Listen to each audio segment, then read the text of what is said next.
பாலுமகேந்திரா ஐயாவின் மாணவன். இது என்னோட முதல் படைப்பு. இந்த படைப்பை ஒரு நேர்மையோடு பண்ணியிருக்கேன்னு நம்புகிறேன். இதை வந்து மக்கள்கிட்ட எடுத்துகிட்டு போகிறது உங்கள் மாதிரி ஊடகத்துறை நண்பர்களும் பத்திரிகை நண்பர்களும் தான் இருக்குது. இந்த படத்தை திரையரங்கில் எல்லாரும் பார்த்து எங்களுக்கு ஆதரவு தரணும்னு ரொம்ப வேண்டிக்கிறேன். நன்றி.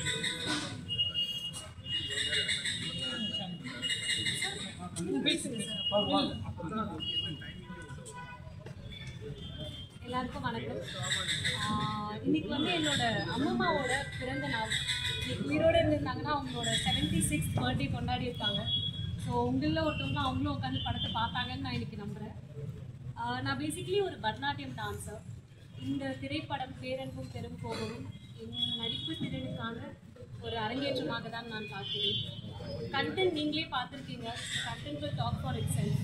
அதை பற்றி நிறைய பெரிய ஜாம்பவான்கள்லாம் சொல்லிட்டாங்க. ஸோ கண்டென்ட்டை பற்றி நான் ஒன்றும் பேச போகிறதில்லை. என்னோட நடிப்பு, டீமோட எஃபர்ட் அண்ட் விஜய் செமையாக பெர்ஃபார்ம் பண்ணியிருக்காரு. அவ்வளோ லேயர் ஆஃப் எமோஷன்ஸ் இருக்குது அவரோட ஆக்டிங்கில்.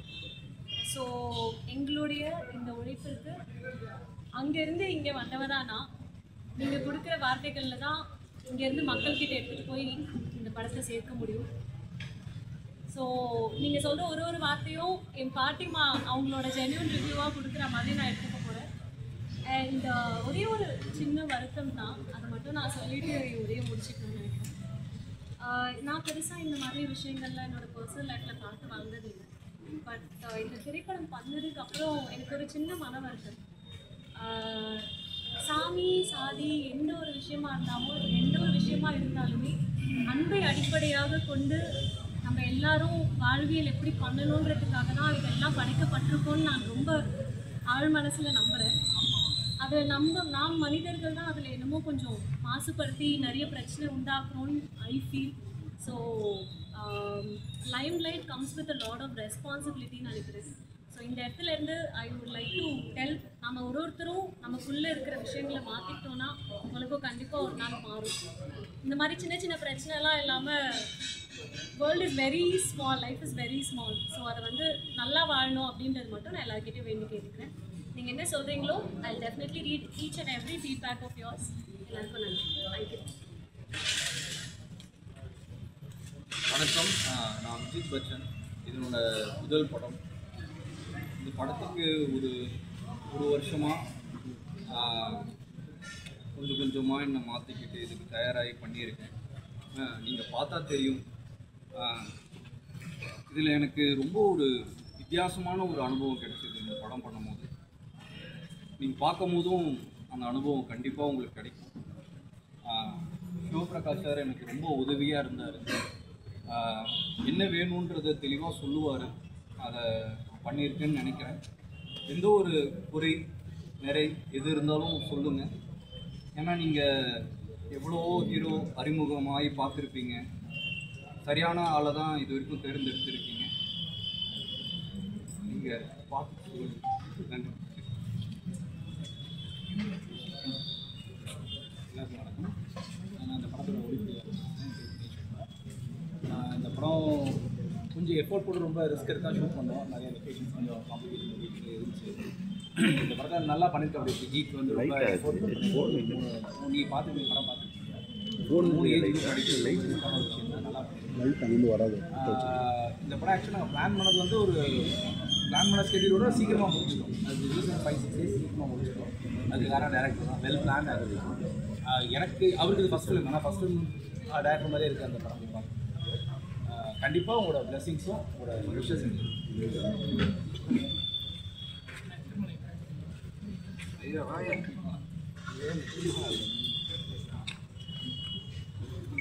அனைவருக்கும் வணக்கம். டெய்லி 4 படம் பார்க்குறீங்க. ஒரிஜினல் மக்களுக்கு தேவையான படம்னு நினைக்கிறேன். ஏன்னா நான் வந்து தொடர்ந்து ஒரு 5-6 கூட படம் பார்க்குறேன். இந்த படத்தினுடைய இயக்குனர் சிவபிரகாஷ் மாதிரி ஒரு தயாரிப்பாளர்களுக்கு ஒரு தரமான ஒரு நல்ல இயக்குனர் கிடைச்சிட்டா அந்த படம் வெற்றின்னு சொல்லுவாங்க. அந்த வரிசையில் நிறைய இயக்குநர்களை நான் சந்திச்சுட்டே இருக்கேன். ஒரு குட் டைரக்டர் இந்த படத்தின் மூலம் சந்திச்சிருக்கேன். ஒரு ஒர்க்கு புதிய ரிலீஸ் இருக்குது. நாளைக்கு மறுநாள் ரிலீஸ் ஆகிற வரைக்கும் அவருடைய ஹார்ட் ஒர்க்கு, அது மட்டும் இல்லை இந்த கதையில் அவர் செலுத்தியிருக்க கவனம் ஒரு பெரிய மாற்றத்தை. நீங்கள் பெரிய டாப்பில் இருக்க டைரக்டர் பற்றி பேசுவீங்க, உதாரணத்துக்கு வந்து மாரி செல்வராஜ், ரஞ்சித் பற்றி பேசுவீங்க. அதையெல்லாம் கடந்து இந்த படத்தினுடைய கருவை எடுத்திருக்கக்கூடிய இந்த டைரக்டர் தான் மிக தில்லுன்னு சொல்லுவேன். வேறு யாருக்கும் அந்த தில்லு இருக்கான்னு எனக்கு தெரியாது. ஆனால் ஒரு தில்லை அந்த கதையை எடுக்கணும்னு ஒரு தைரியத்தோடு இந்த படத்தை பண்ணியிருக்காரு. அதுக்கு வந்து இந்த டைரக்டருக்கு நம்ம முதல்ல நன்றி சொல்லணும். இப்படி ஒரு படைப்பு மக்களுக்கு போய் சேரணும், அதுக்கு தான் அந்த படத்துக்கு தொடர்ந்து யோசிச்சிருக்காங்க எல்லாருமே. அதே போல் இந்த படத்தினுடைய கதாநாயகன் தங்கர் சாரை பற்றி உங்களுக்கு தெரியும். அவ்வளோ சீக்கிரத்தில் ஒரு விஷயத்துக்கு வந்து அவர் வந்து யாருக்கும் விட்டு கொடுக்க மாட்டார். ஒரு எந்த படத்தில் அவர் இருந்தாரோ அந்த படத்துக்காக உழைச்சிட்டே இருப்பார். இந்த சமூகத்தின் மீது அக்கறை கொண்டு தான் அவருடைய படைப்புகள்லாம் இருக்கும். அப்படிப்பட்ட படைப்புக்குள்ளே தன்னுடைய மகனையே அவருக்கே தெரியாமல் இந்த படத்தில் இருக்காங்க. நீங்கள் வந்து சாதாரணமாக ஒரு விஜய் பிரச்சனை இந்த கதையில் நினைக்காதீங்க. அவ்வளோ பர்ஃபார்மன்ஸ், சாதாரண பர்ஃபார்மன்ஸ் இல்லை. ஒரு புது ஹீரோ வந்து ஒரு 10-20 படங்கள் பண்ணால் எவ்வளோ ஒரு எமோஷன் கொடுக்க முடியும். கதையில் இந்த 3 கெட்டப்பு, ஒரு கெட்டப்பு பண்ணுறதுக்கே ஒரு ஹீரோவுக்கு 1 மணி நேரம் ஷார்ட் எடுத்துக்கு 8 மணி நேரம் வெயிட் பண்ணுறோம். இந்த படத்தில் எவ்வளோ அளவுக்கு ஹார்ட் ஒர்க் பண்ணியிருக்காருன்னு பாருங்கள். 3 கெட்டப்பில் இருப்பார். அதுதான் வந்து ரிலீஸ்க்கு வரப்போகிற நைட் ஷீட்டு போஸ்ட்.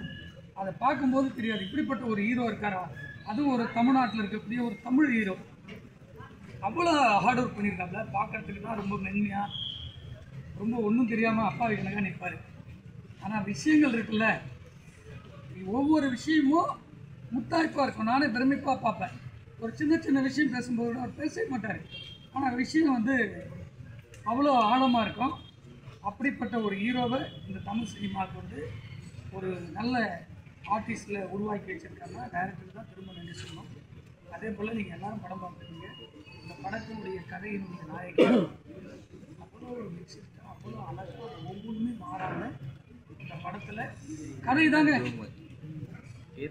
நீங்கள் கமல் சாருக்காக வந்து ஒரு 500 கேமரா போய் நிற்கும். ஆனால் இந்த படம் ரிலீஸ்க்கு அப்புறம் மக்கள் வந்து 500 பேரோ 5000 பேர் படம் பார்க்க போகிறாங்கன்னு மக்கள் டிசைட் பண்ணுவாங்க. அப்படிப்பட்ட ஒரு கதை இது எடுத்து, அதை திரும்ப திரும்ப சொல்கிறேன், ஒரு தில்லு வேணும் அந்த படம் எடுக்கிறதுக்கு. தயாரிப்பாளருக்கும் சரி, நடிக்கிற ஹீரோக்காக இருந்தாலும் சரி, எடுத்திருக்கக்கூடிய இயக்குனருக்கும் சரி. அது தமிழகத்திலேருந்து முதல் விதையாக சொல்லிட்டார் 2-3 டைரக்டர் பேர். அவங்களாம் பண்ணாங்களா இல்லையான்னு தெரியாது. ஆனால் இவரை வந்து காலத்தாலும் அடிக்கப்படாத ஒரு கருவை இந்த தமிழ் சினிமாவுக்கு உருவாக்கி இருக்கிறாரு. அதை நேற்று வந்து ஒரு பதிவில் நான் திருமாவளவன் வந்து ரொம்ப ஆழமாக, ரொம்ப மென்மையாக அவர் பேசுகிற ஃபுல் வீடியோவை நான் நேற்று பார்த்தேன். அவர் அப்படி பேசி நான் பார்க்கல. இந்த படத்தை பற்றி வேறு எந்த கொஸ்டினும் எனக்கு கேட்குற படத்தை பற்றி மட்டும் பேசுன்னு சொல்லி ஒவ்வொன்றும் ரசித்து என்னுடைய எவ்வளவு கேரியில் வந்த அரசியலை இந்த படத்தில் சொல்லியிருக்காரு மக்களுக்காக போது. அதுதான் இந்த படத்தினுடைய பெருமையாக நான் நினைக்கிறேன். இந்த படத்தை வந்து கொண்டு போய் நீங்கள் சேர்க்கணும். நல்ல நியூஸ் மட்டும் தான் கொண்டு போய் சேர்க்கணும். தயவு செஞ்சு ஒட்டுமொத்த மீடியாவோ நீங்கள் இந்த படத்தில் இருக்கக்கூடிய அத்தனை டெக்னீஷியனுக்கும் நீங்கள் சப்போர்ட் பண்ணுங்கள். நன்றி, வணக்கம். டைரக்டர் சார், ரெண்டுக்கு நான் பேசுகிறேன். நீங்க பேசுங்க.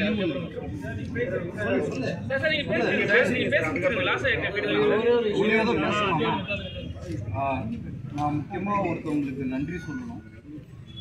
இந்த படத்தோட ப்ரொடியூசர் ஈஃபே என்டர்டெயின்மெண்ட்ஸ் ஜெயகிருஷ்ணன் சார். ஏன்னா இந்த காலகட்டத்தில் ஒரு புதுமுகம் வச்சு இவ்வளோ பெரிய பப்ளிசிட்டி, அதுவும் இவ்வளோ ஸ்ட்ராங்கான ஒரு கண்டென்ட் வச்சு நம்பி ஒரு முதலீடு போட்டுப்பாருன்னா கண்டிப்பாக நான் அதுக்கு நான் ரொம்ப கடமைப்பட்டிருக்கேன். அதுக்கு நான் எப்பயும் நன்றியாகவும் இருக்கேன். ரொம்ப நன்றி.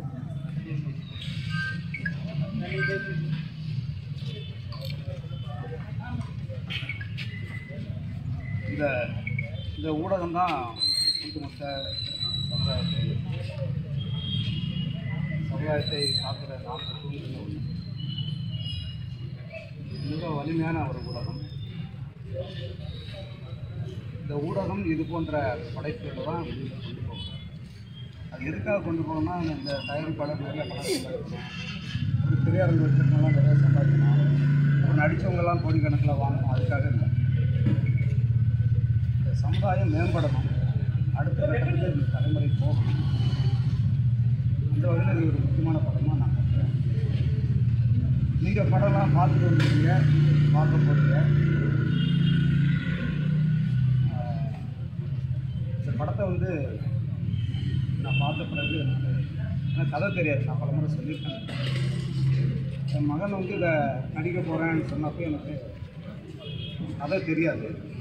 நான் கேட்குறதுக்கு முன்னாடி அவர் சொல்லிட்டார், அப்போ அந்த கதையை நீங்கள் கேட்காம இருந்தாலும் நான் அப்படியா, இந்த படம் தான் எனக்கு முதல் படமாக வரணும். சரி, ஏன்னா அவர் வந்து 12 ஆண்டுகளாக இந்த துறையில் தன்னை வளர்த்துக்கிறதுக்காக வெறும் உடம்பை மட்டும் வளர்த்துக்கல, அறிவையும் சரியாக செம்மைப்படுத்தி எதை படிக்கணும், உலக சினிமாவை பார்க்கணும், எல்லாம் தெரியும். கிராமம், நகரம், மக்களோட வாழ்க்கை, இதில் முழுமையாக அவரை வந்து செயல்படுத்தணும். அது எனக்கு ரொம்ப பிடிச்சது. அப்புறம் படம் பார்த்த பிறகு ஒரு பெரிய நம்பிக்கை வந்துச்சு. அதனால தான் இந்த படத்தை வந்து உங்களுக்கே தெரியும், நாளை மறுநாள், அதாவது 5ஆம் தேதி தக் லைஃப்னு சொல்லக்கூடிய இந்தியா முழுக்க, உலகம் முழுக்க வெளியிடக்கூடிய ஒரு மிகப்பெரிய படைப்பாளர், கலைஞர், பெரிய தயாரிப்பு நிறுவனம், இவங்க எல்லாம் சேர்ந்து உருவாக்கின அந்த படத்துக்கு கூட இந்த படமும் வருது. அது காரணம் என்னென்னா, இந்த நேரத்தை விட்டால் அந்த படம் வராது. அப்போ ஒரு நெருக்கடி இருந்துச்சு. இந்த படத்தை வந்து தயாரிப்பாளர் வெளியிட நினைச்சது தீபாவளிக்கு, போன தீபாவளிக்கு, அதன் பிறகு கிறிஸ்மஸுக்கு, அப்புறம் பொங்கலுக்கு, அதன் பிறகு இந்த விடுமுறைக்கு, அப்புறம் இந்த தமிழ் ஆண்டு பிறப்புக்கு, இப்படி தள்ளிட்டு போய் எப்போ வெளியிடலான்னு பார்த்தா, ஏன்னா ஒவ்வொரு முறையும் பார்த்தா பெரிய படங்க, இப்போ விடாதீங்க, இது சின்ன படம், அப்படியே சொல்லி சொல்லி சொல்லி எடுத்துகிட்டு வந்துட்டாங்க. ஆகஸ்ட்டுக்கு அப்புறம் தாங்க இந்த படம் வரும்னு சொன்னோன்னே, இது சரியாக வராது அப்படின்னு நாங்கள், ஏன்னா ஏற்கனவே தேதி அறிவித்து அதை வெளியிட முடியாமல் போய் தான் இந்த முறை அது அறிவிச்சிருக்கு. திரையரங்கு உரிமையாளர்கள்லாம் நம்ம வந்து கேட்டோம் என்ன செய்யலான்னு. அப்போ அவங்க கொடுத்தது என்ன, இது போன 23ஆம் தேதியை விட ஆகஸ்ட் 5 வாங்க, நமக்கு வந்து தீபாவளி பொங்கலே 2-3 நடிகர்கள் படம் வருது, இப்போ ஒரே படம் தான் பெரிய படம் வருது, அதனால் உங்களுக்கு கட்டாயம் 150 திரையரங்கு தான் கேட்குறீங்க, அது கிடைச்சிரும் அப்படின்னாங்க.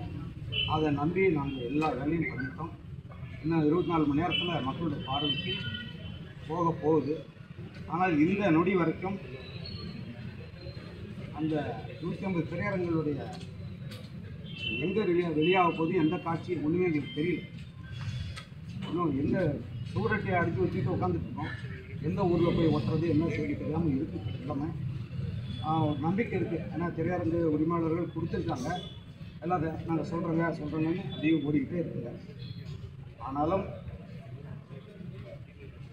இதுக்கு வந்து ஒரு வரைமுறைக்குள்ளே இது வந்துன்னா இந்த பதற்றம்லாம் தேவையில்லை. இது வந்து வெறும் பேரன்பும் பெருங்கோவும் படத்துடைய சிக்கல் இல்லை, இது வந்து படைப்பாளியுடைய சிக்கல் மட்டும் இல்லை, இந்த சமுதாயத்தோட சிக்கல். மிக நல்ல திரைப்படங்கள் உருவாகாமல் போடுறதுக்கான பெரிய சிக்கல். திரையரங்குகளில் வந்து படங்களை வெளியிடும்போது அதுக்கான வரைமுறையை உருவாக்குறோம். இங்கே இருக்கிற அமைப்புகள் அதை உருவாக்க தவறிக்கிட்டு இருக்காங்க. ஏன்னா ஒவ்வொரு அமைப்புலேயும் 3-4 பிரிவுகள் உருவாயிட்டாங்க. இது இவங்களை நம்பி எதுவுமே பண்ண முடியாது. இனி அடுத்த கட்டத்தில் இதை யார் முடிவெடுக்க போகிறாங்கன்னு தெரியல. நிச்சயமாக இந்த படம் ஒரு 150 திரையரங்கத்தில் வரும்னு நாங்கள் நினைக்கிறோம். வரும்போது நீங்கள் பார்த்து ஆதரவு கொடுங்க. ஆதரவுங்கிறது என்னென்னா, மீண்டும் சொல்கிறேன், எனக்கு தெரிஞ்சு தமிழகத்தினுடைய முக்கியமான ஆளுமைகள் இலக்கியத்துறையில், மொழியில், அரசியலில், இந்த திரைப்படத்துறையில், இதில் இருக்கிற எல்லாரையும் நான் வந்து அழைச்சேன், அந்த படத்தை பாருங்கள். எந்த படத்தையும் நான் அழைச்சதே இல்லை. ஏன்னா இது பார்க்கணும்னு தோணுச்சு. என் மகன் நடித்தாங்கிறதுக்காக இல்லை, இது அவங்க பார்த்தாங்கன்னா இந்த படத்துடைய கருத்து போகும், வெளியில் போகுங்கிறதுக்காக தான். ஆனால் என்னால் வந்து ஒரு 100 பேர் அழைச்சேன்னா 2 பேர் தான் வந்தாங்க, யாரும் வரல. ஆனால் பார்த்த அத்தனை பேர் எல்லாம் இணையதளத்தில் கொட்டி கிடக்கு. இந்த படம் பார்த்தவங்களுடைய கருத்து மிக முக்கியமான படம்னு சொல்லியிருக்காங்க. பல விவாதங்கள் அது இந்த படம் உருவாக்க போகுது. உருவாக்கணும். எப்போவுமே ஒரு படைப்பு என்பது அந்த நேரத்தோட முடியறதில்லை. அது ஒரு சாப்பாடு மாதிரி இல்லை, அது காலம் முழுக்க அது வந்து ஒரு பேசிக்கிட்டே இருக்கும், மாற்றங்களை உருவாக்கிட்டே இருக்கும். அந்த வேலையை அந்த படம் செய்திருக்கு. தம்பி எங்க சிவபிரகாஷன் வந்து ஒரு திறனுள்ள இந்த திரைக்கலையை சரியாக கையாண்டிருக்கிற ஒரு தம்பி இது. எனக்கு அது இவருடைய இயக்கத்தில் என் பிள்ளை வந்து அறிமுகமாகிறது எனக்கு மகிழ்ச்சி. இந்த சாலி வந்து நல்ல அருமையான ஒரு கலைஞர் கிடைச்சிருக்காங்க. இவங்களெல்லாம் நிச்சயமாக திரையுலகம் பயன்படுத்தும். ஏன்னா இன்றைக்கு இருக்கிற இளைய தலைமுறை மிக ஒரு பாய்ச்சலோடு இருக்காங்க. அவங்களாம் பயன்படுத்தணும் தான் எனக்கு ஆதங்கம். ஒரே ஒரு வருத்தம் என்னென்னா, இது வந்து சாதிய தீண்டாமை குறித்து வந்து கேள்வி எழுப்பக்கூடிய, அதுக்குள்ளே இருக்கிற முரண்களை அடிவேரோட பிடுங்கி இங்கே பார் அப்படின்னு காட்டக்கூடிய ஒரு படம். அது தொடர்பாக படம் படுத்த கலைஞர்கள் எல்லாரையும் நாங்கள் அடித்து காட்டணும்னு பார்த்தோம். யாரும் வரல, யாரும் முன் வரவே இல்லை. முக்கியமான படைப்பாளர்கள் கூட வந்து வரல. அது என்ன காரணம்னு எனக்கு தெரியல. எப்படி சொல்கிறேன் அவங்கெல்லாம் கொண்டு போயிருந்தாங்கன்னா இது சிறப்பாக வந்திருக்கும். படம் பார்த்த பிறகாவது ஒருவேளை அவங்களுக்கு வேலை இருந்திருக்கலாம், எல்லாம் போகலாம், அதை சொல்லியிருக்கலாம். சொல்லலை அவங்க. படம் பார்த்த பிறகாவது அது அவங்களுக்கு புரியும். அவங்களும் மக்கள்கிட்ட கொண்டு போகணும்னு விரும்புகிறேன். ஒரே ஒரு கருத்தை மட்டும் நான் சொல்லி முடிச்சுக்கிறேன். நீங்கள் எத்தனை அறிவியல் முன்னேற்றங்கள் வந்தாலும் முதல்ல வந்து இந்த இதுக்குள்ளே தான், இந்த திரையில் தான் என்னுடைய 1990ஆம் ஆண்டு என்னுடைய பேர் வந்து முதல்ல வந்துச்சு. என்னோடய மலைச்சாரல் படத்தில். இப்போ கிட்டத்தட்ட எத்தனை வருஷம், 35 ஆண்டுகள் ஆச்சு. அதுக்கு முன்னாடி 85லையும் இதே இதில் பார்த்தேன். அதுதான் என்னுடைய முதல் படம்.